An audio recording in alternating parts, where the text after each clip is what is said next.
In this lesson, we'll be retiming our text reveals.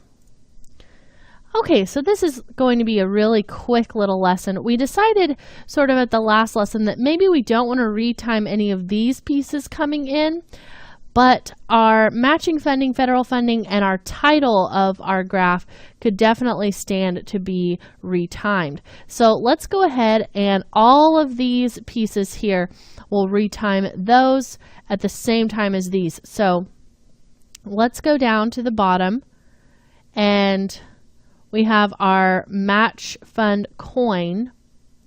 So I'll just grab this and pull it over here. And then I'm going to go 2 frames previous to that, and we'll grab my matching funding text, and I'm going to pull that onto this key. So it's going to happen just a little bit later in the timeline. Now I need to pull this over because I also have a display tag with some keys on it. So I'll select that. We'll grab those keys and pull them forward so they're just behind the first key of the swing. Perfect. Okay, so we know that 2 frames after the swing is whenever we animate in our other one. So we'll go forward 2 frames, and we'll grab our federal funding text, pull that forward. Make sure we grab our federal funding display tag keys and pull them forward as well. And then 2 frames after that is when we want our federal funding coin to pop up. So we'll just grab the federal funding coin and pull that forward. So let's see how that looks.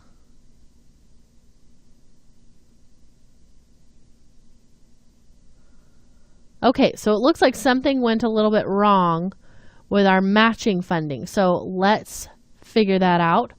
That's going to be our match funding, and we want its display tag. It looks like those keys just got moved down the line a little bit, so we'll just pull them back. No big deal. There we go. So let's play that through. I'm just going to kind of deselect here so I can see a little bit better. Very nice. So then let's say probably right around here, right about there is when I want my text up here to come in. So we can really quickly and easily shift that forward by just selecting all of those. Make sure you don't have a display tag selected just by clicking over here. And then we'll shift select all of those, grab all their keys, and just shift them forward like that. Now we will need to pull forward their display tags. So I'll shift select all of those as well. And it's a little bit hard to tell, okay, well, where did they go? Which one is which? So this one is the one that's at the very end. And you see how they get farther and farther. So if we know the one at this very far left end needs to match up with this piece, and those get farther and farther, then just by having all of these selected, I'm just going to control click those to add them to my selection. We can just come in, and we'll want to zoom in on our timeline a little bit. Just like this. And we know we want those first 2 to line up with this first one. So I'll select them all. And you can see how that was on frame 60.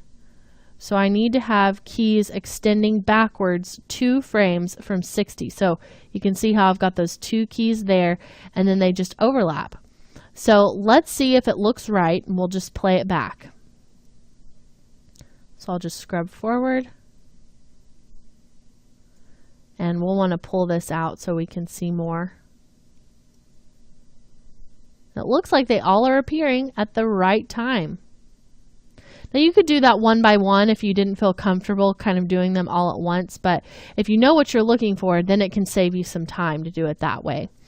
Okay, so all of our text animation has been retimed to now match up with our camera. Then you have plenty of time to continue to read it at the end. So In our next lesson, what I want to do is switch gears a little bit and start changing our render settings.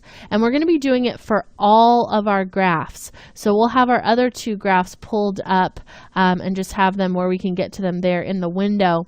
And we'll be changing the render settings for all of them because right now we just have those default settings still. So stick around and we'll be editing those in the next lesson.